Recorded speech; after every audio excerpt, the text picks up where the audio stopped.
of time and space. Everywhere and anywhere, every star that ever was. Where do you want to start?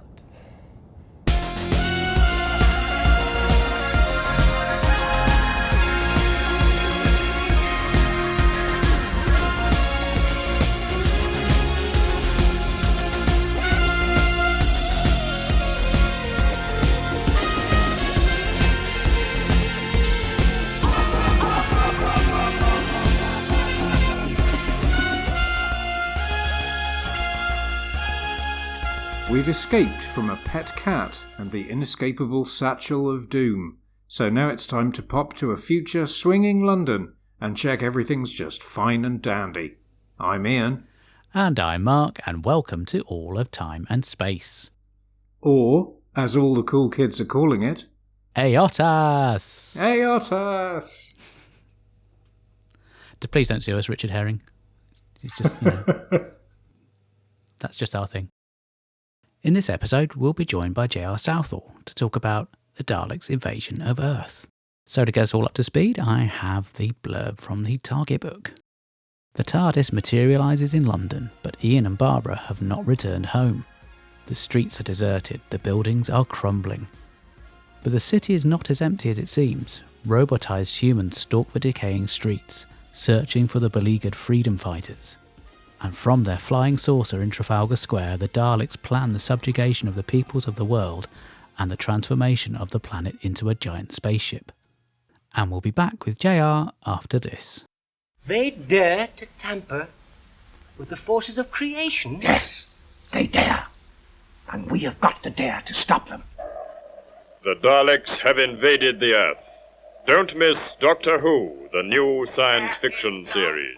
Party in sharp 9. Why?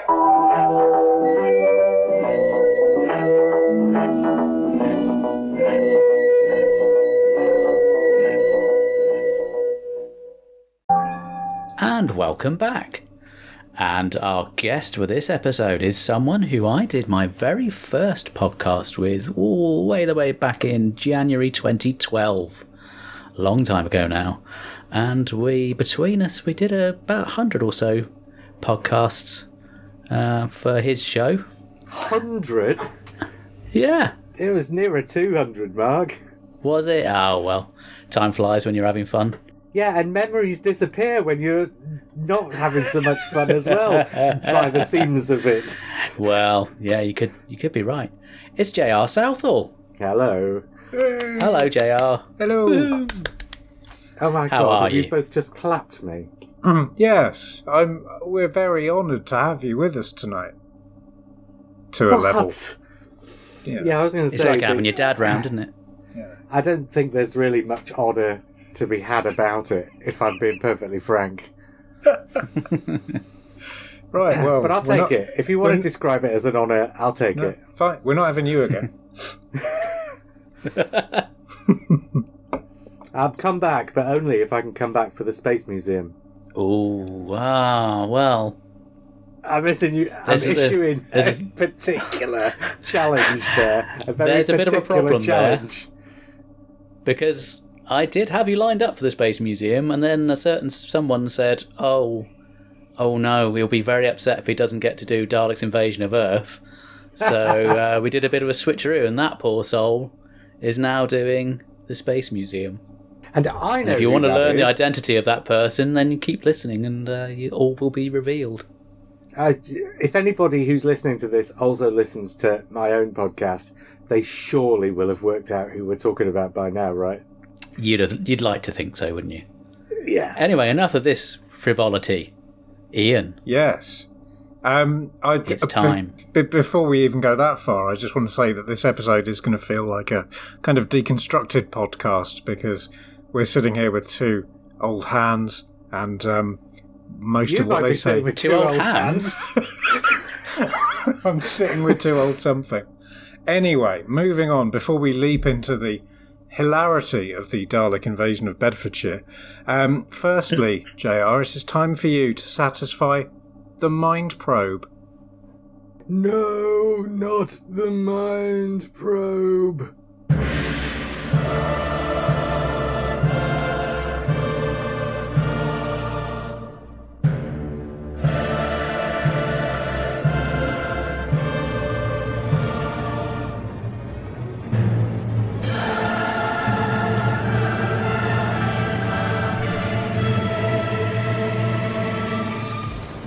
not the mind probe.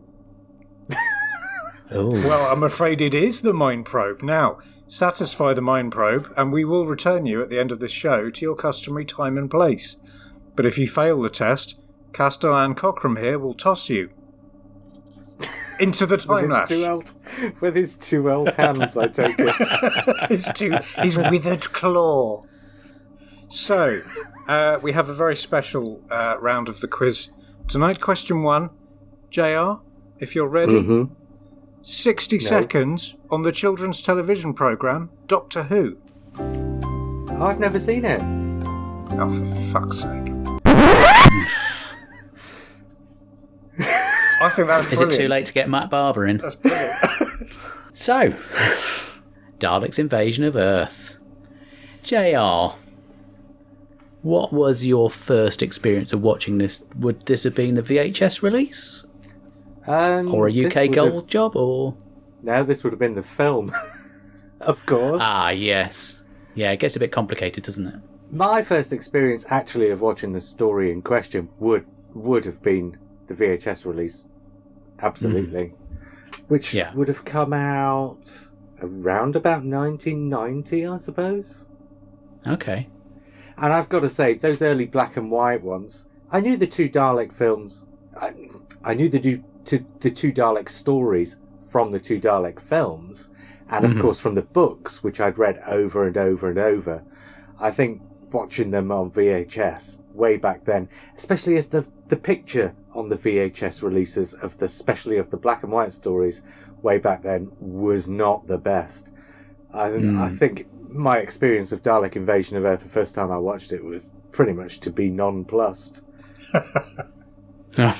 Yeah, essentially. Well, I'm so glad we got you on to talk about it. Well, that was then. Yeah. I think mine would have been UK Gold. Oh, really? I think that's the first time I saw it, yeah. So that about would have been, the same time, though? Mid-90s, yeah. Not a million miles away. Yeah. And how about many you, times? Ian? Well, let's not ask personal questions. How many times have you both revisited the story over the years? You've had 30 years to re-enjoy this? Not a million times. I can't say that I actually go back to the black and white stories especially often. But then by not going back to... Because, here's the thing, with something like the Dalek Invasion of Earth, having read the book at least a dozen times, having seen the film version, I don't know, 5 or 6 times as well, you know the story too well to go back to it for the story, right? Yeah. So you've got to go back to it for the other things. And let's be frank, in 60s Doctor Who, the other things don't necessarily comprise a hell of a lot. We'll get into that, and that's not necessarily a bad thing. But it means that it's not a story that I sort of feel the urge to go back and watch. You know, so I've seen it. Maybe this was my 4th or 5th time, I reckon, maybe Okay. 6th at a push. So let's say maybe 5th time I've seen it. Yeah. About you, Mark? I'm probably about the same, to be honest. Yeah. I think it's one of those stories that really starts to expand what the show can do.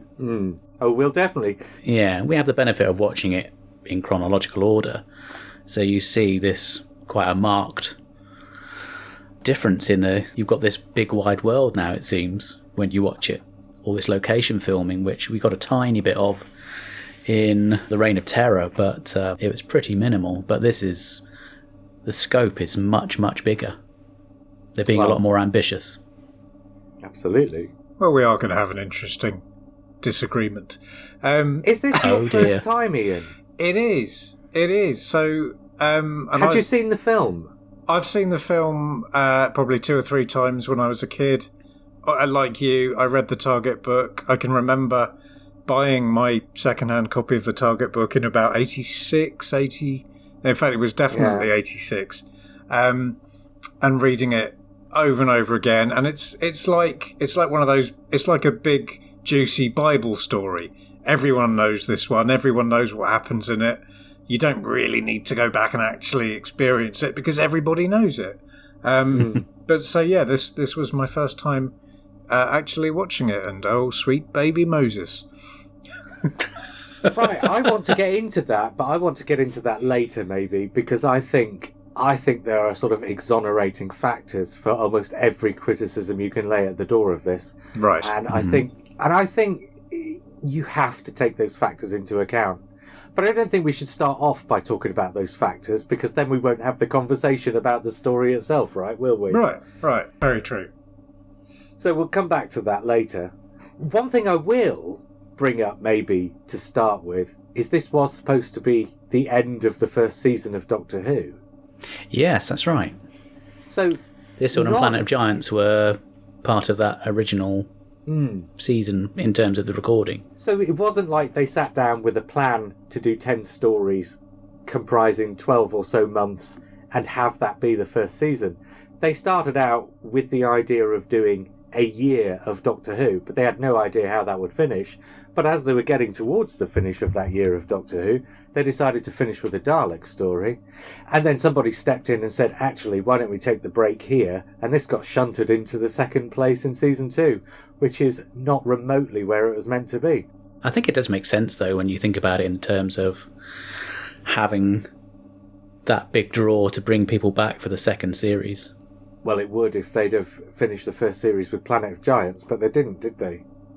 So they really messed that up, didn't they? In fact, it would have made a lot more sense to finish the first season with the Dalek story and start the second season with the introduction of a new companion.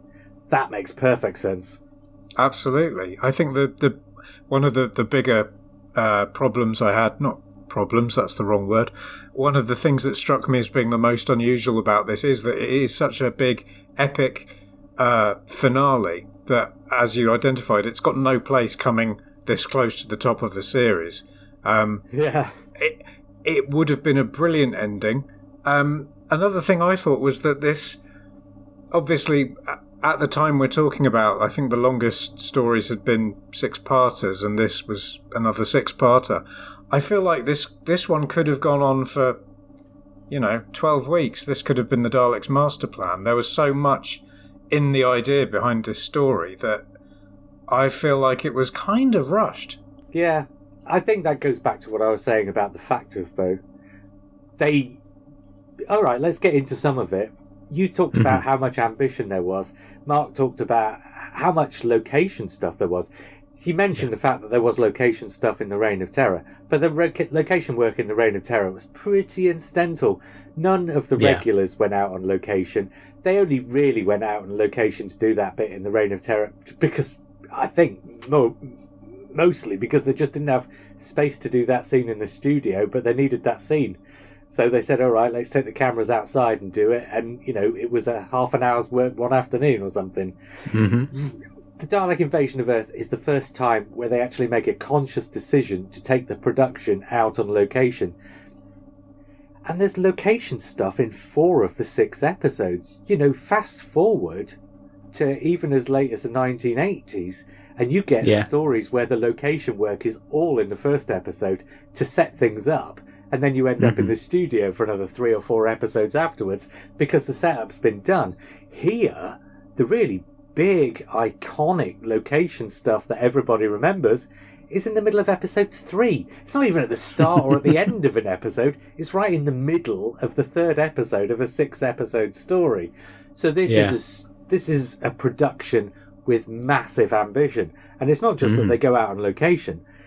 The thing that people remember about this is that they took a small crew out on location at dawn on a Sunday morning to grab as much stuff as they could. And, it's quite famous that in the background of a couple of shots you can see people wandering around. There's nothing they could do.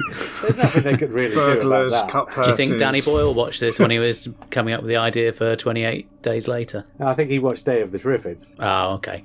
But yeah, same as, really. Yeah. But the point is, they didn't just go out and do that with a small crew in the middle of London at sort of 6 o'clock on a Sunday morning. They also went out to the countryside, found I don't know if they found a working mine. They certainly found something that looked like a working mine. And they took dozens of extras with them. And they kitted out those dozens of extras in full costume for what they needed to look like for those scenes. They spent a fair amount of money putting this story together, way more money than they probably spent on any of the previous stories, I would imagine. Even Marco Polo, with its sort of luxuriant costumes and stuff, is still an all-studio story with just 4 sets each week or whatever. This is This, very much like The Chase, very much like The Keys of Marinus, very much like the Dalek Invasion of Earth, and as Iain was alluding to a couple of minutes ago, this moves to a new location every week, pretty much. And okay, sometimes those locations are just, here's an episode that's by and large set in the sewers with some cutaways to the Dalek spaceship or whatever. You know, some of those locations that they go to might not be particularly extravagant, but it is doing that. This is a story that's on the move week after week after week. Yeah. So the ambition is not just what the story is, but the ambition is how they're going to produce that story in a little TV studio, the same little TV studio, essentially, where they made The Edge of Destruction. Sadly, the budget ran out when it came to making the Slither costume. Well, that's true. But then we come back to my mitigating factors, and I'm going to come back to those later. Well, I think the money ran out on the Slither costume because they spent so much getting the Isla Verde steel drum orchestra to fly over to be just out of shot playing the steel drums as Barbara pushed Dortmund across central London. That cost a lot of money, you know. Okay, if we're going to talk about the music, the bit where Susan leaves and that flute thing comes in and starts parping away like something out of Mr. Ben or something. What? I needed that because I was getting overcome with emotion, and if it hadn't been for the little comedy parping, I think I would have welled up and lost it. It's true, actually. Watching that last bit at the end, and if you watch it out of context, like at the start, okay, we've got out of order here, Mark, but let's do it. That's fine. That's what we do anyway. If you watch it out of context, like at the start of The Five Doctors, it's a nice speech. But that's all it really is, a nice speech. You watch it in context at the end of the story after you've watched all 6 episodes. And I watched all 6 episodes separately. I didn't watch any 2 together. But even so, I watched the whole story over the course of, not too many days. But watching it in context, that really grabs you by the heart. It really works. And then this idiotic flute or organ or whatever the hell it is comes in. And Ian's right. It takes you... it saves you from crying in front of the missus and the kids. It's. I tell you what struck me is it's obviously this is the first time we've seen a companion leave, and I'm not putting it up there with when Rose left at the end of season 2 of New Who, but I think that was the next one along. That was the next time you really gave a damn that someone was leaving, and even though she's been not a figure of fun, that's cruel, but she's been a pain in the arse for the last 40 weeks or however long. It was really sad to see her go, and thank God we had some less than serious music and that weird cutaway to a Jackson Pollock painting of a nebula or something. Don't know what that was. But yeah, just to kind of mythologise that moment as it was happening live, Do you know, I've got a little theory about Susan, seeing as we've brought up the character as not being especially a good character. I think she's a great concept for a character that is really badly written. And I think what Carol Ann Ford does is she throws herself into that part with so much gusto that she turns what could have been a pretty nondescript character into somebody that's quite easy to actively hate. And that is because she gives such a great performance. If she'd have given a less good performance as that character, you'd have just blanked her out. But as it is... She does her best with what she's been given. But I think we've said that every episode, haven't we? She's doing the best with a really... And another thing, you think, why have they been titting around for the first year and 2 stories? With this, she falls over, she twists her ankle, she screams grandfather, she gibbers a bit. She screams so much. How difficult is it to imbue her perhaps with some personality traits or some skills or, some character? Because they manage it with everyone else. Yeah. I think Carol Ann Ford's... I think in some ways she's really great as Susan. It's just that she's playing such a horrible character, but she could have potentially been fantastic, and it's such a shame. really. Yeah. We only get little glimpses of that, really, through those first 10 stories, don't we? Well, I suppose, yeah, the character didn't live up to what it could have been, but there is that mystique around it, and this thing about her being the Doctor's granddaughter, so it does sort of help to build up his backstory to a degree. It's a shame. It's a great story for her to go out on. The only way that building up the Doctor's backstory would have worked in the context of the character of Susan was if instead of the speech that he gives at the end of the Dalek Invasion of Earth, he'd have done the "Oh, thank God I've finally found an excuse to get rid of you" speech instead. Let's talk about Richard Martin for a minute, because Richard Martin, as you're going to discover, Ian, is going to be a director who gets a lot of stick. I think this story is probably... He does, and I don't think he deserves it. And you'll come to a story, and I'm not going to spoil it for you by telling you which one. Everybody listening to this knows already, as I'm assuming. I know which one you're going to even... Yeah. And I'm assuming you do too. But here's the thing. Richard Martin is making a really ambitious Doctor Who story, and hereafter he will only be given really ambitious Doctor Who stories to direct. And the reason he gets given these stories is because the people making Doctor Who think he's doing a good job of it.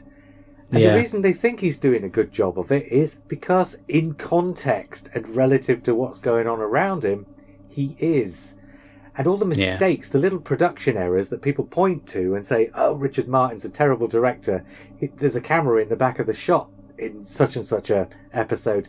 There's a Dalek in the back of a shot in such and such a other episode where you're not supposed to see a Dalek yet. Those are not issues that you can really lay at the door of Richard Martin.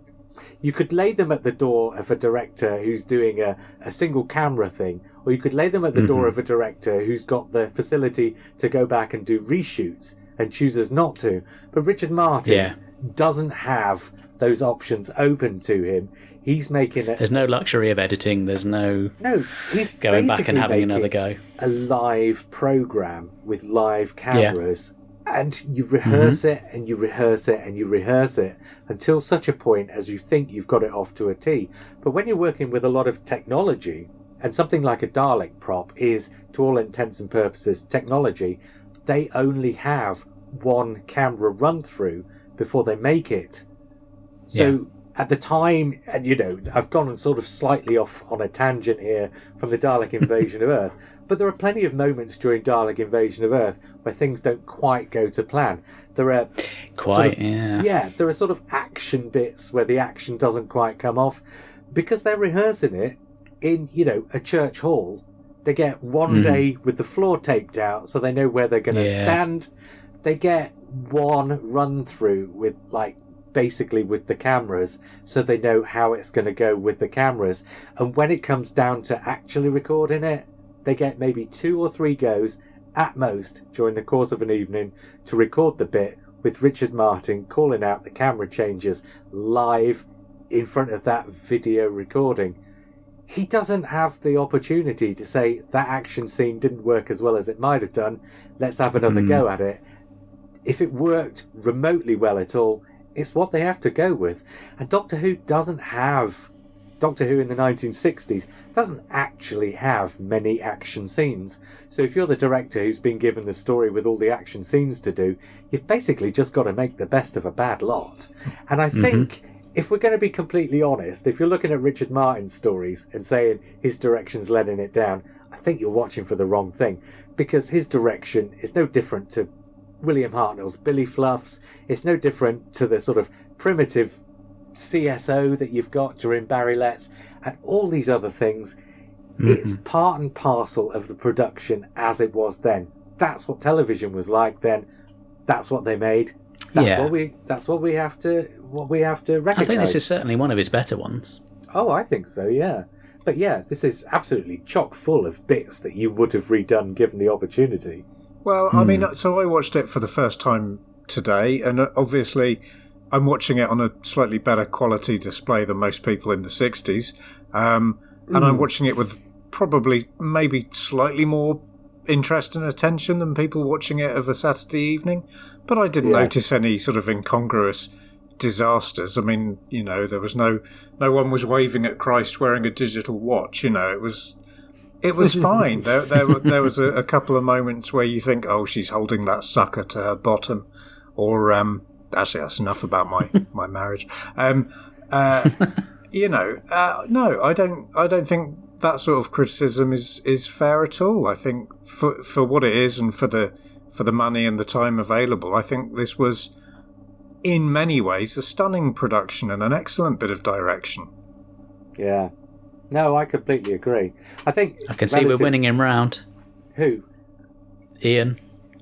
Oh, he started out on the pessimistic, but he's gradually turning. I don't know if he did start out pessimistic. I thought he started out quite optimistic. He said it should have been 12 episodes. Well, it could have been if they. So my biggest, not shortcoming, but where I as a writer, where I as a creative person, I would have just expanded the scope of this thing. If the whole planet has been invaded, why are we seeing a little bit outside Battersea Power Station and Bedfordshire? And we'll come back to what exactly Terry Nation has got against Bedfordshire. But, in sort of Russell T Davies's era, you show the entire planet by there are people standing on the roof of the Taj Mahal, the Manhattan skyline. You do 2 or 3 shots of global landmarks, and that kind of brings a whole world feeling to the production. But with this, they didn't try that, and I don't know if that's because they didn't have any photographs of the Taj Mahal, or the average people watching at the time had never heard of the Taj Mahal. So I'm just wondering. I suppose you could level the same criticism at some of the Pertwee stories, really, because it's very much aliens invade the home counties, isn't it? So, but that starts here. But then I think the reason why it starts that way here is because, Russell T Davies had 45 years of Doctor Who to look back on, plus Blake 7, Star Trek, The Tomorrow People, Space 1999, and all these other things as well. Mm-hmm. Doctor Who, what did that have to look back? Quatermass and Pathfinders at a push, and a handful of movies. Flash Gordon. The serials, film serials that had budgets, but in terms of television, that was on the similar sort of budget to what Doctor Who had. It was Quatermass and Pathfinders, and that was it. So Doctor Who, the reason they don't have the Taj Mahal is because that would have required building a set of the Taj Mahal in a studio that's barely big enough to house a set of, the front ramp of a flying saucer, let alone the flying saucer itself. I mean, you say it, they could have had a photograph of the Taj Mahal, but still to have a photograph of the Taj Mahal would have meant cordoning off a section of the studio where they could have put the photograph to film them, and they just didn't have the room for it. And I think that's it. They could have put the Taj Mahal in there, but if they'd have put the Taj Mahal in there, they'd have had to lose the ramp of the spaceship. Speaking of the ramp, didn't Bill Hartnell get injured on that ramp? Oh, I don't know. Did you do some behind-the-scenes research, Mark? Yes, I'm pretty sure he there was something that went slightly awry, and he ended up hurting his back, and he was, as you would probably imagine, not best pleased. Was he effing and jeffing? Very possibly. Oh, how wonderful. And could this possibly explain why they start one of the episodes, episode 4, isn't it, with two of the main characters saying, let's just leave your grandfather here where the Daleks are roaming around while we go wandering off over there for a bit without him. Well, I'll go further. What he actually says to her is, tell you what, Susan, let's pop into the sewers. Now, we've all used that line, but I've never seen it work before. I want to show you my slither. Yeah. Oh, dear. See, and I always thought that was pronounced Slither, because obviously reading the book the Y. all those times with the Y in it. Slither was a bizarre name for a creature, I thought. There are lots of bizarre choices, and we'll get back to the biggest bizarre choice when we start talking about Bedfordshire, right? Bloody Bedfordshire. You picture Terry Nation hunched over his desk going, I'll show them, not letting me go to their university, or whatever. The science interrogation story here is some of the most bizarre, illogical science you'll ever see in Doctor Who. But it is still trumped by the bizarre, illogical science of the 10th Planet, which was written by the actual scientist who was flown in to sort out the science in Doctor Who. Spoilers! Yes, true. Okay, speaking of spoilers. Speaking of Cybermen, let's talk about the Robo-Men, because I was... Oh, and obviously I know this isn't true, but I was thinking these guys are kind of like very, very primitive Cybermen. And a little part of me was thinking, could you do a thing whereby it was revealed that the Daleks were the creators of the Cybermen? Oh, wouldn't that be great? Wouldn't that have been interesting? I mean, it could still technically be done. You could get away with it, but... You could go to an alternative universe somewhere where the Daleks create the Cybermen. I'd love it. Yeah, that would be good. It might be a bit fan wanky, but there's very little to do now that hasn't been done before, so... Hey, fan wank is only decent ideas that are tailored too much to the people who've been watching for too long, rather than just enough for the people who've been watching just long enough.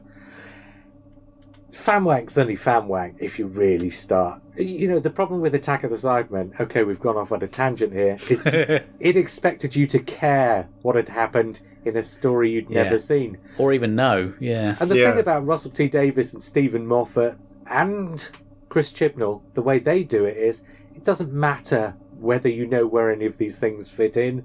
The story itself, it's like... Here's the thing you I get always those little say. breadcrumbs, and if you know it, then that's great. It's like an additional little extra bit of excitement and enjoyment. But if you don't know about it, it's not going to affect your viewing pleasure. And this is the thing I always say about when characters or creatures or situations return. You explain the significance of that character or creature or situation just exactly the same as you did when they turned up the very first time. So it makes no difference if they've been on screen before. You know, if when Davros turns up in Journey's End in Series 4 under Russell T Davies, it didn't make any difference that we'd seen him before. He turns up, they say, this is the guy who created the Daleks, and automatically any 8-year-old watching Journey's End says, oh wow, the guy who created the Daleks, and that's all the context you need for that character. You can do that with anyone or anything that's ever been in Doctor Who. So it's how you do it, not what you do. Anyway, tangent over. What did you make of the Daleks in this one? I think in the first serial, they are very talky and not quite as nasty as they become in later stories. They're on the way to becoming Nazis here, aren't they? Well, the whole doing the salutes and stuff is probably a bit of a pointer in that direction. Yeah, but I'm talking about more in terms of the personality as we see them on screen. Yeah. They still don't say exterminate, but this is the first time they mention extermination, I think. Unless I'm remembering wrong. Oh, we need to listen to the one we did with Nick Pegg, because he has spent a lot of time analysing this, and he can tell you the exact story where they first use exterminate as a war cry. But I'm old and I can't remember, so anyway, we'll skim over that. Because also, Iain wants to find that out for himself. But they mention extermination. Well, that's right. But there is, on the other hand, also, there is still the odd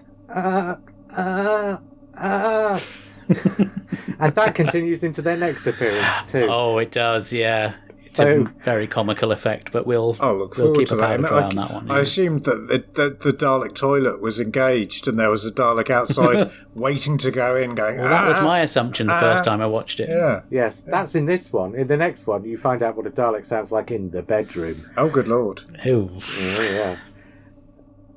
But, ding dong.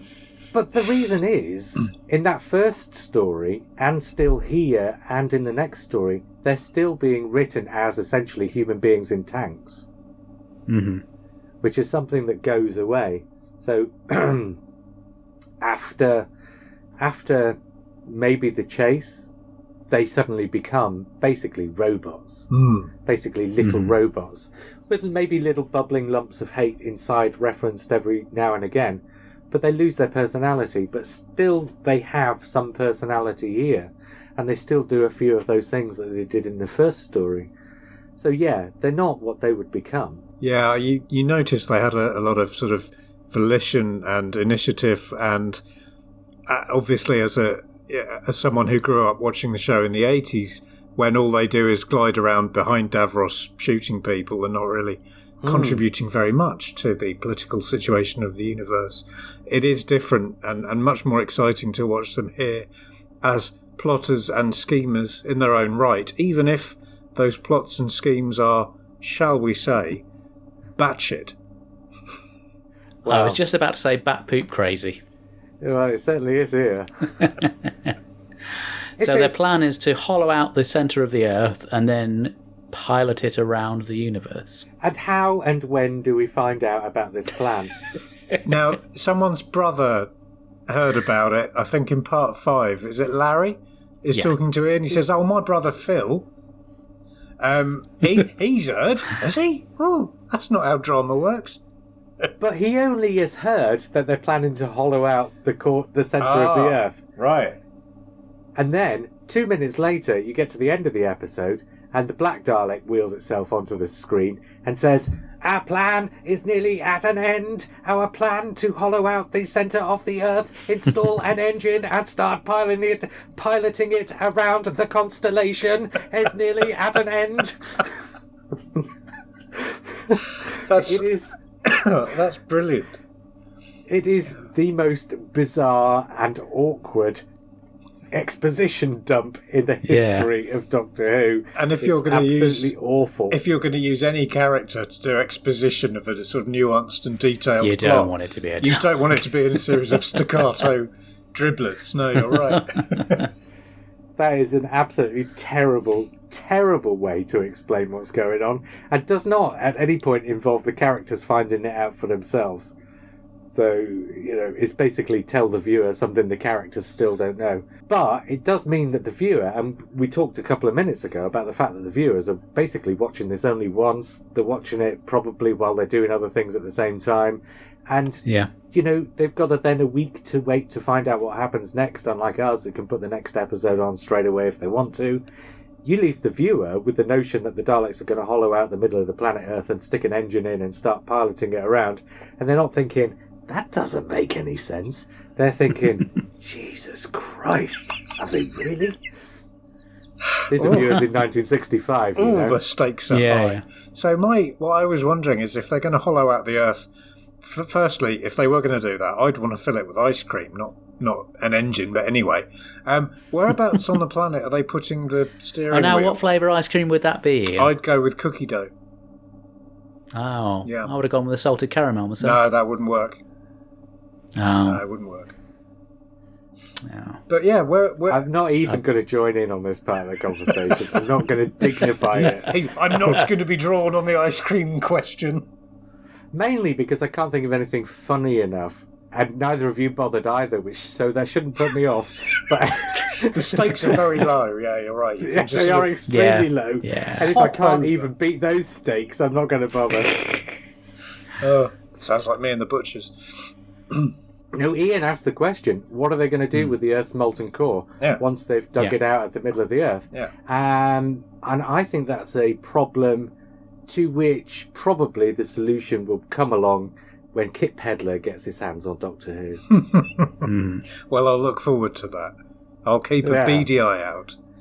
But I mean, ignoring for a moment the sort of scientific shortcomings of the story, ignoring the bizarre vendetta he's clearly got against Bedfordshire, what do we think of this third script from Mr. T Nation? Personally speaking, I love it. I think that last episode, the first 17 minutes of that last episode are terrible. The last 8 minutes of that last episode are, well, not all great, but mostly great. But but if the first 17 minutes of the last episode is the only bit of 6 whole episodes that you think is terrible, I think he's done a pretty good job, really. So yeah. How much of that is down to David Whittaker, though, with his editing, do you think? I don't think, because David Whittaker is an exceptionally busy man who's script editing, or story editing, we should say, 25 minutes of Doctor Who every week. When you're David Whittaker, the least amount that you do with an episode is the best your job can be. So if you've got somebody like Terry Nation coming in and delivering 6 scripts, and at this, we know what reputation Terry Nation's going to have later. At this point, he's done the Daleks, and we know that he handed in those 7 scripts for the Daleks because they needed him in a hurry, and they went straight to studio with those scripts pretty much as they stood. And we can expect the same situation to be true of Keys and Mariners as well, because that's only, let's face it, 2 or 3 stories later. So those scripts must have come in pretty much as they were needed too. And this is only another 4 or 5 stories after that. I don't think David Whittaker went anywhere near these scripts, to be perfectly honest. A little bit, maybe. And obviously David Whittaker would have either said, let's get rid of Susan, so let's put a story in for Susan, or he would have done some work on putting that story in himself. I think this is mostly Terry Nation. And I think you can tell it's Terry Nation because you get a lot of this dialogue which is repeated later on in other Terry Nation scripts elsewhere. He doesn't do that because David Whittaker wrote it. He does that because he wrote it. No, true. So I think this is pretty much all Terry Nation myself. Do you want to talk about David and Susan? Because it's one of those things where people say that she leaves at the end of a story to a character that she barely knows and hasn't had time to fall in love with. But she is conspiring with him behind the Doctor's back as early as the 2nd episode. I think they do a really good job of foreshadowing that she's going to leave. I entirely agree. Well, I think we're getting way ahead of ourselves, way down the line, but there are characters who get written out in a similar way, and it's not handled anywhere near as well as this. Yeah, I mean, I think this is brilliant. Yeah. I can remember reading the book and feeling it build up, organically. Watching it today, absolutely. There are lots of moments where he pulls her off a ladder and she's in his lap, or they're sort of lying down giggling together. It is okay. This is not the primary focus of the story, but it is, to that small level, it is their love story, and it does build and it does track. What I like to plot it against is David Campbell's Bouffant, which the first time you meet him is sort of up here, and then it just keeps on growing as the story expands. It's almost like a sort of priapic representation of his. It's called the his phallocentric effect. desire for Susan. It just gets bigger and harder as the story goes on until he has to ask her to marry him. So that's my theory. That's because it's recorded an episode a week across a period of 5 weeks. Yeah, it could be that. And of course, 6 episodes is, of course, 5 weeks from one end to the other.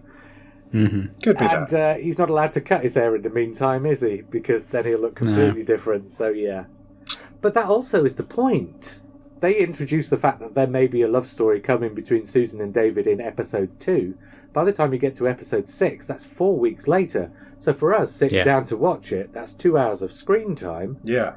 For the average viewer at home, that's like 500 hours of time they've had to get used to the idea. So, that really is built into the story. And I think really well. And I suspect that that's probably Terry Nation too. I expect maybe David Whittaker told him to put that in and Terry Nation did. But it feels Terry Nation-y because it doesn't feel detached from the rest of the story. Usually if the story editors put something in that's not been put in by the script writer himself, you can sort of tell. I don't think you can tell here. I think it all feels a natural part of everything that's going on. So I think it must be Terry Nation. I don't know. Didn't his name get changed to David Cameron in the novel? I seem to remember him being David Cameron at some point, or maybe that was just something that I used to believe. I'm sure I made jokes about that on various other shows. Talk about dystopian futures. Well, yeah, Christ. One of the more interesting problems, or not problems, but things I noticed about this since we were talking about Terry Nation is he's very much a big picture ideas man. He's got these great, huge, high concept things. They're going to hollow out the Earth. They're invading on flying saucers. Yada yada yada. They've robotized people. he can do that kind of big idea stuff, but where he falls down for me is he can't do the little ideas. You know, these are still humans who wear lots of wool and eat tinned foods and dress very much like it's 1964. And there's no sense that we are sort of 400 years in the future. I don't think Balaclavas are still a thing. Yeah, I don't think there's really supposed to be. I think they nominally make it 100 years exactly into the future. 100 years, but, yeah. But I don't think... I think the idea really is, to the viewer at home, this is what happens when the Daleks invade here and now. So I think, apart from nominally, I don't think they're actually trying. And I sort of agree with you about Terry Nation not getting the little things right, but I think he counterbalances that by getting... I think he doesn't get the little sciencey things right, but I think he gets the little story things right. Absolutely.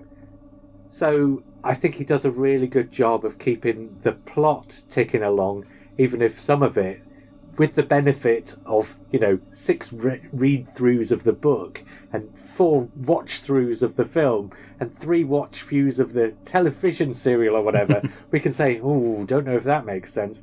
But to the viewer at home, I think it probably all basically just about pretty get much away adds with up. it. Yeah. Mm-hmm. And I think you're watching more for the characters anyway. You're watching more for the characters and the situations than you are for the solutions and the science. So very true. Yeah, very true. He's like a sort of very early Dan Brown. Doesn't stand up to a lot of scrutiny, but the first time you plough through the Da Vinci Code, you can't put it down. You know it's nonsense, but it's really good nonsense, and it's really compelling stuff. So yes, I think and it's full of all those sort of memorable visual moments. Are we still talking about the bouffant? Well, there's that, but also the it's forbidden to dump bodies into the water, and the Daleks going through the London landmarks and all that kind of stuff. It's I tell you what really struck me this time, and obviously it's not something I hadn't noticed before, but it really struck me, is the amount of times you see the word vetoed. Yeah. And just how evil that word is in that context. I mean, it's probably... They probably didn't think twice about putting it in there. They probably just thought, oh, we ought to do something to sort of demonstrate this idea.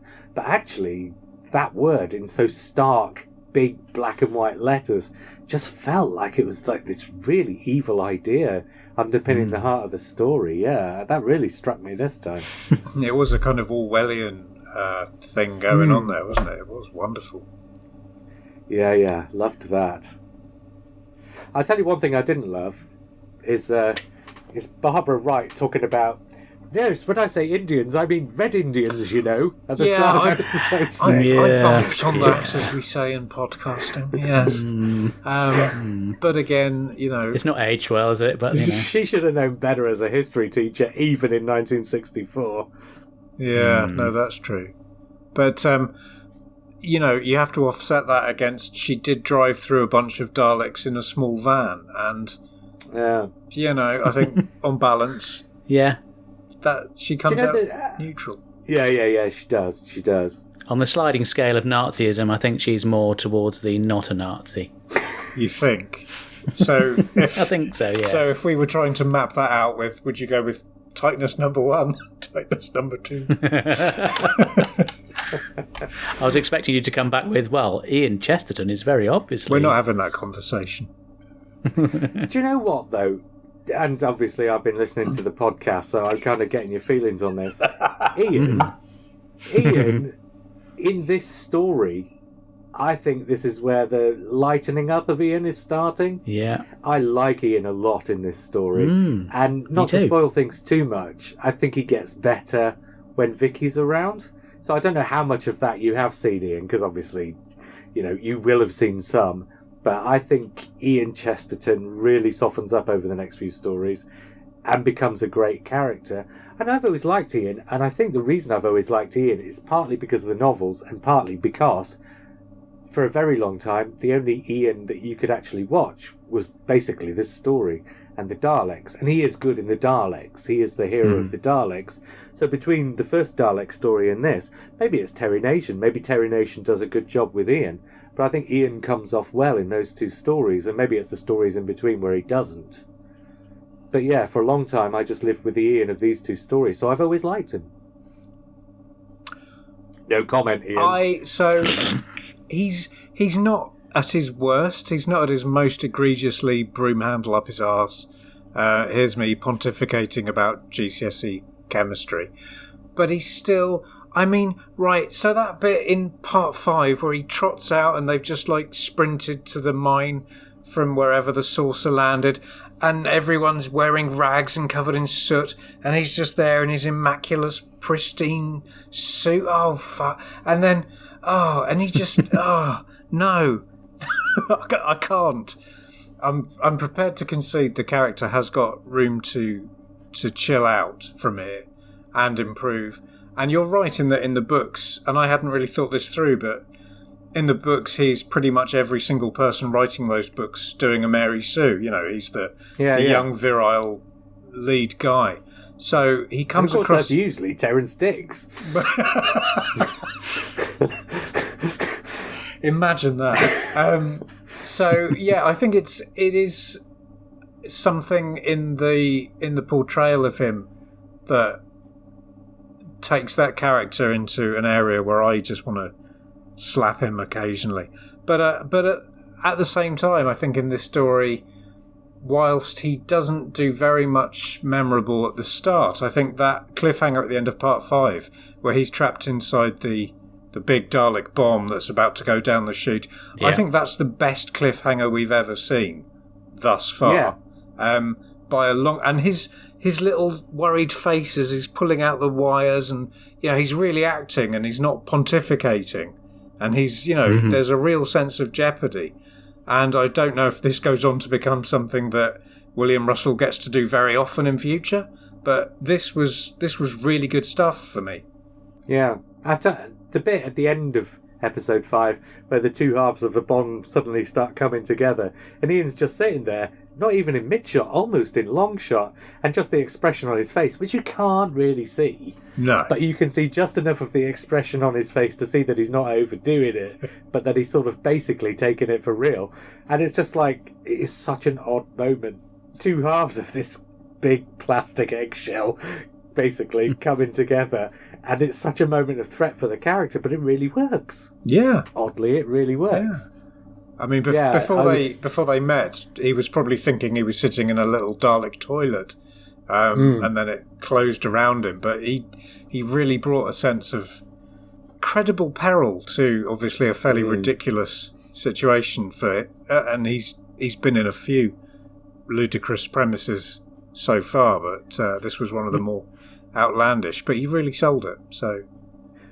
I tell you what, for the other best cliffhanger so far, and this is best for entirely different reasons, and actually watching it, it's not particularly well edited together, and it is a moment of sheer WTF-ness rather than actual, oh wow, or proper peril. But the Dalek coming out of the river is one of those iconic moments.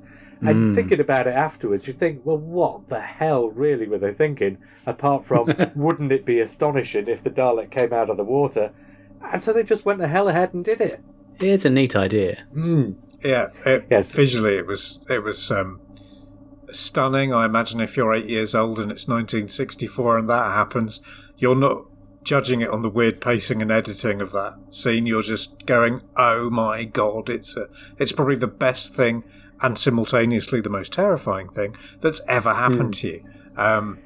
But yeah, just incredible in a slightly naff way by today's standards. And they did struggle with filming that scene. I think the Dalek operator was having to be helped. They fitted a rope to the front of it to sort of pull it out as well to try and help him along. And it sounded like it was fun to record. Apparently they had a taxi on standby just in case anyone swallowed any of the Thames water, so they could get them off to the hospital promptly. Christ, you'd want a whole Nightingale centre now, wouldn't you? And yet, for what you could see of the Thames, they could have filmed it somewhere much nicer. Well, they could have filmed it in a little tank in Studio 2, It was. So how would they have practically done that? Presumably there's a guy in the Dalek wearing breathing apparatus, and the Dalek shell's being pulled along by probably 3 techies. They've got like a rope in each hand and a fag on the go. And it just seems incredible. I'm not even sure is it ever completely immersed? I can't remember if it is. And if it was, I suppose the Dalek could be empty at that point. I think you do see it start to take shape under the water, and then it comes up. So would have been submerged, and obviously you can't just nip in and out of those. So he'd have been in there with a little air tank, I reckon, and you know, maybe, or maybe he did get in afterwards. Who knows? Yeah. So, do we want to pick our highlights from the story? Do you want my theory first before we pick some He's got a theory. Not my theory, my thesis. My thing I was going to say earlier in the thing, which by and large, we've covered it, but I just thought this was worth spelling out a little bit more clearly. And it goes back to what I was saying about some of the production flaws and things. We've got to remember that people watching back then were watching on 12, 14-inch tellies. They were watching it in 405-line resolution. They were watching it with no context for what was to come in Doctor Who. So they only had what had been on screen up to this point. They were watching it without any context of what was to come in the rest of television. So all they had for context of science fiction on television was Quatermass if they were old enough, and Pathfinders if they weren't. And if you've ever seen Pathfinders, that really is science fiction, very much for children, unless I'm completely misremembering it. And of course, they're watching it without the benefit of the novels, and without the benefit of knowing that there were novels to come, and without the benefit of repeats or videotapes or anything like that. So it really is a case of, you know, if a Zarbi bumps, if a Zarbi bumps into the camera, the kids watching at home don't even notice that the Zarbi's bumped into the camera because that's the last thing on their mind. They want to find out where the Zarbi's going and what the Zarbi's doing. Yeah. They don't care if it bumps the camera. So just the context for these stories is that. And I think it behooves you always to remember that as you're watching stories from this far back.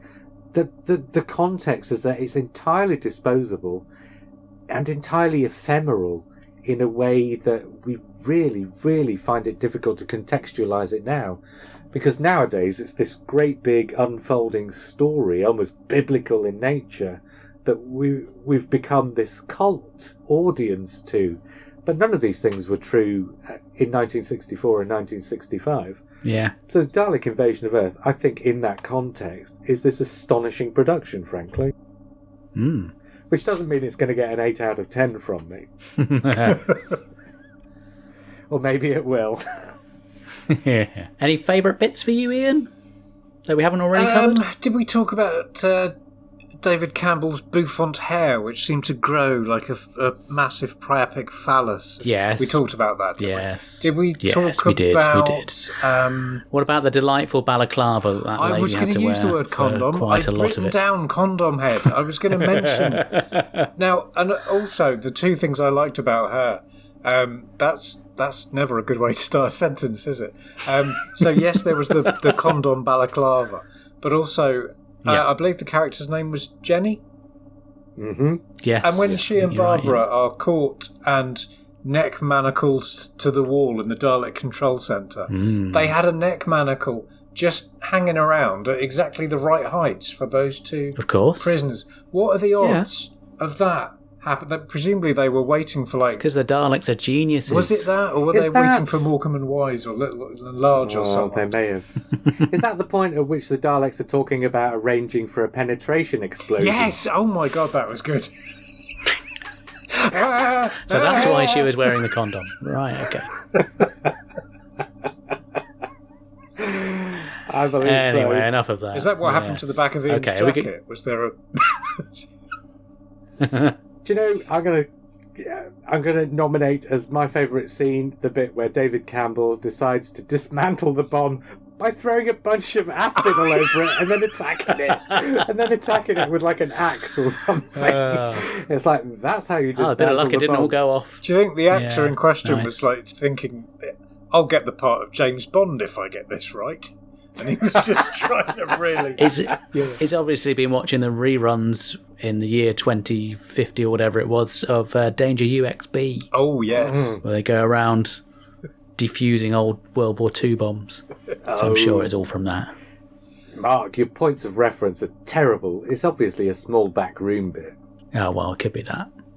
So that's my favourite scene. What I was thinking about as my favourite scene was Barbara obviously driving her truck through the phalanx of Daleks, and then that made me think about Dortmund. The phallus of Daleks. Phalanx. It's a Cyberman word more than a Dalek word. Your phalanx. We'll go with it. Leave my phalanx alone, sir. Maybe later. Phalanx for the memory. Oh dear. But Dortmund and his little gas bombs that they were rubbish bombs. Patently don't work. And I was thinking, terrible. If things had worked out differently and the 7th Doctor and Ace had arrived rather than the 1st Doctor, Ace would have had him. Yeah, can you imagine? Would have fixed those bombs for him in about 30 seconds. So I just thought, what a shame this wasn't a 7th Doctor and Ace story. But then, I suppose if I'm being honest, you could say that about most of them. And actually, if you're going to nominate a favourite bit or favourite sequence, pretty much the whole of the first episode. Yeah. Atmospheric as hell. Mm-hmm. Even though, watching it back now, you can't help but notice as it flips backwards and forwards between studio and location for those riverside bits. Or one studio and another studio, because I expect a lot of it was Ealing. But yeah, some terrific stuff there. About you, Mark, what are you going to nominate as a favourite bit? I think we already mentioned the Daleks and all those iconic shots of them going through the London landmarks. I think that's just, when you're watching it at a young age, I can imagine that would be something that would really live in your memory, thinking back to that story if you didn't have, or as you said, things like video and what have you to go and re-experience it again. Obviously, there was a distinct lack of Sugar Puffs, which is quite disappointing, and of Bernard Cribbins as well. But apart from that, I think it was highly enjoyable. So we're going to give it a score out of 10, and I am going to come to JR first. Oh, I am going to give it an 8. I think if I was to give it the full context, this is really a 9 or a 10, but you also can't help but contextualise it with what comes afterwards. Yeah. To a degree. Yeah. We're sort of 50 odd years on from this now, so it's impossible not to contextualise it with what came afterwards to a degree. So yeah, I think an 8 out of 10, because I do think this is frankly an astonishing production that maybe, given 21st century eyes, doesn't quite live up to the way you might have viewed it had you seen it back in 1964, 65. No. But it's good. Quite. Really good.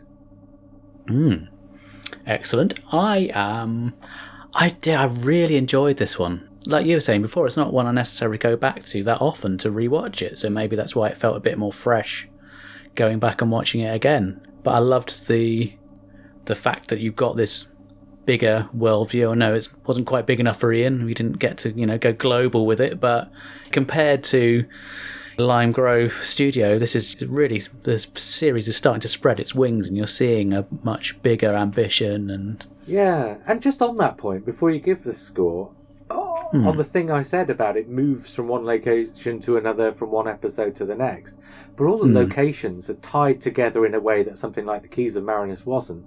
So it feels like you're seeing more of the world than you really are, I think. Yeah. Because it's showing you enough of a small part of the world that it feels like it's got a bigger scope than Doctor Who usually has when you're just in two rooms. Do you know what I mean? Yeah. Yeah. Yeah, absolutely. So for that reason, I am going to give it a 9. Hey! Iain? So, I struggle with this purely because of context. If I give this a 7 out of 10, I'd also have given that to something out of the most recent series with Jodie Whittaker, and you can't give the same score to those two things. So I'm going to have to bump this up. I'm going to have to doff my cap to the ambition and the production values that I don't necessarily get on with. I'll just have to ignore and give this a 9, because when you're 8, 9, 10 years old and you're reading that book, it's the most exciting book you've ever read. when the steel girders fall down and block off the TARDIS at the start, that's the most exciting, terrible thing that's ever happened. And it just gets worse and worse exponentially. And I remember this was probably the novelisation that that really got gave me the bug. So much so that I've never needed to actually watch the classical story that generated it, because it's so self-evidently a classic. But I can't give it a 10 out of 10 because of the bouffant hair, which just seems to expand episode to episode. Yeah. Would you have given it a 10 out of 10 with your lockdown hair that you had when we first started recording? Well, no, because back in those days I'd have said it wasn't as good as my amazing tresses, my flaxen locks. You're just jealous. It was very Einstein, wasn't it? Anyway, that's enough of that. I've got mail. And we've had some feedback. Paul Quinn, at Paul L. Quinn on Twitter, says the film version is better. Oh, contentious. And Andy Moore, at AMMoore67, says through the ruin of a city. Christ on a bike, what's that emerging from the Thames? The Daleks are back, and this time on Earth, and they've already won. It's probably really the amalgamation of this, the film, and the Target book living in my head that I love so much. That and Dalek zipping down that ramp at top speed. Yeah, well said, Andy. And we've also had some audio feedback from Ben in Indiana. One of Sidney Newman's commands when they were creating Doctor Who was to make it educational. So I would like to thank him for the wonderful lesson in parenting that I got from this story, The Dalek Invasion of Earth. I learned that when my daughter, in the future, eventually brings home her very first boyfriend to meet me, the recommended course of action is to throw them out and lock the front door, silently wishing them success on their brand new life together. Thank you, Doctor Who. Now I know how to parent, and knowing is about 80% of the battle.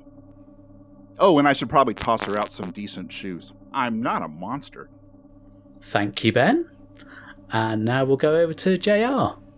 Oh, David Kitchen says, it is, in my opinion, the best Dalek story of all. Never have they been more ruthless, successful, and terrifying. The portrayal of a fallen London on a 1964 budget is extraordinarily good.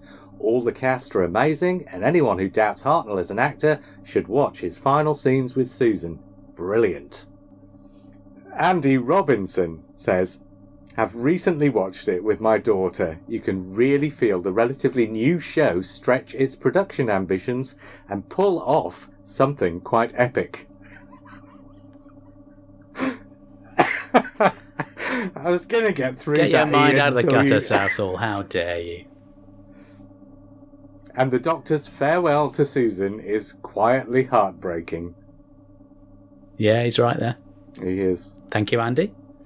And Iain, who have you heard from? So we have heard from the New to Who podcast, who are known bafflingly on Twitter as @NewToWho podcast, who have said simply, we adore it. Mark, I don't know what question they were replying to, but it was probably something along the lines of, did you like the Dalek Invasion of Bedfordshire? Like, what do you think of the Daleks Invasion of Earth? So let me tell you, right here and now, they adore it. Mm-hmm. Good, I'm glad to hear We've it. also heard from Ham-Fisted Bapvender, at Bapvender, for those who are desperate to go and make friends. I'd seen the film and read the glorious Target book long before picking up the double-pack VHS, so at first the TV version fell a tad short of my expectations. Over time, I've come to appreciate its sheer ambition and the multiple little touches that now make this a joy to watch. So that's a nicely concise summation of our entire conversation. A considered opinion. Almost. Yeah. Finally, we've heard from Paul Fauber, who I don't believe we've heard from before. Hello, Paul. Hello, at Paul. Wordsmith Paul on the Twitter, who says, the Dalek Invasion of Earth is a wonderful sequel to the Daleks. The villain's motivation to put an engine in the planet and fly it through space is a little bewildering. On the other hand, who cares? Too true. Well so said. thank you, everyone, for getting in touch. Yes, thank you for that. And we'll be listing all the various ways you can get in touch with us at the end of the show on our end credits. So it just leaves us to say a big thank you to JR for coming along. Oh, thank you for having me. In Ian's case, almost literally. Oh, God, I'm going to have to turn the cameras off. Jeez. Would you like to give a little plug to what you've got on the go? Oh, yeah, I suppose if people want to hear me podcasting about Doctor Who, and if they haven't already, it's Doctor Who Strangers in Space. We do Doctor Who maybe twice a month, and in between we intersperse it with film reviews and other TV reviews and stuff, just to keep us sane, frankly. I'm not sure it's working. No, and I do it with Matt Barber as well, who you've had on a couple of these already, who I'm sure will be back. Very possibly. So, yeah, that doesn't really help towards keeping me sane either. So, thank you for listening, and we'll be back next time with The Rescue. If you'd like to get in touch, you can email us at mailbagofrassilon@gmail.com. We're also on Twitter @TimeEndSpacePod, and you can also find us on Facebook. If you want to leave some audio feedback, there is a link in the show notes. You can use your phone or your computer and leave up to 60 seconds of feedback, or if you're listening via the Anchor website, you can click on the message button and leave your audio. We'd love to hear from you. And thank you to Momo Tempo for providing our theme music.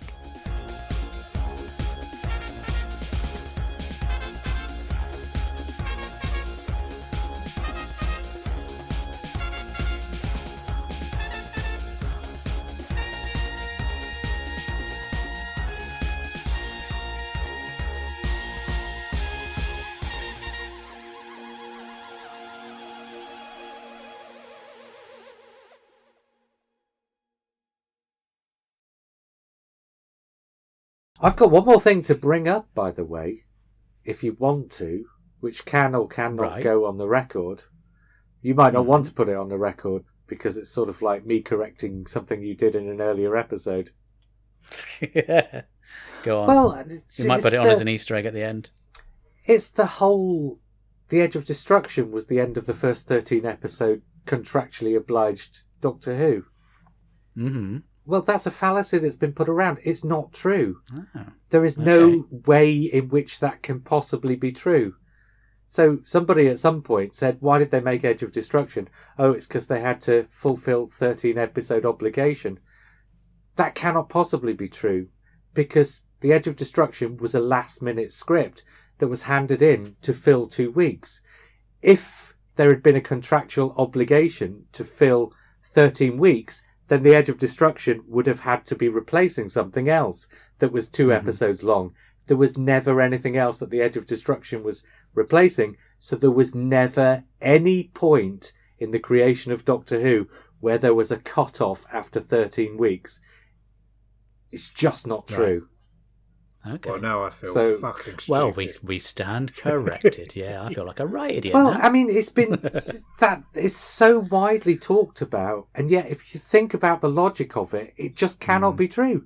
There's just no logical way that it can be true, is there?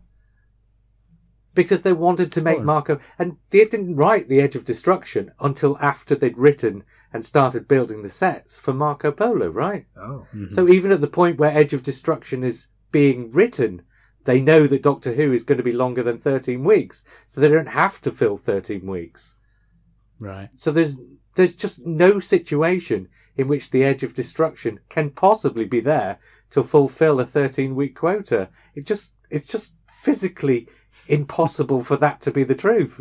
You know those people, when they saw The Phantom Menace, they said, George Lucas has just single-handedly destroyed my childhood? JR. Yeah. Do you know that? But you know what I mean? I was listening to you talking about this on the Edge of Destruction episode, and I was sort of scratching my head. And I don't think I'd even thought this, because I just kind of, that was just one of those things that you hear and you just take it on trust. And I was listening to you talking it, and I was thinking, no, but actually, if you think about what the logic is, it points in a completely different direction. Wow. Anyway, I thought I'd bring there that you go, up you in make a good person, and it's up to you whether you use that in the episode or not. We may drop it in somewhere. Technically, it's feedback, so we should drop it into the feedback section. Yeah. And we've heard from JR Shitbag and Nowhere. Yeah. Yeah, fair enough. Got this one from J.R. Hartley, author of Fly Fishing. So why didn't they just go straight into Marco Polo? Why did they... Because they were taking... Because the sets were taking longer to build than they'd anticipated. So they needed the sets... So they needed an extra 2 weeks to finish the sets, so they could... But they had, insofar as I know, they planned to go straight into Marco Polo after the Daleks. Right. And then when the sets weren't ready, they wrote Edge of Destruction in a hurry to give them 2 grace weeks to finish the sets. That is genuinely fascinating. And we should drop that in somewhere. That's I'll shove it in somewhere.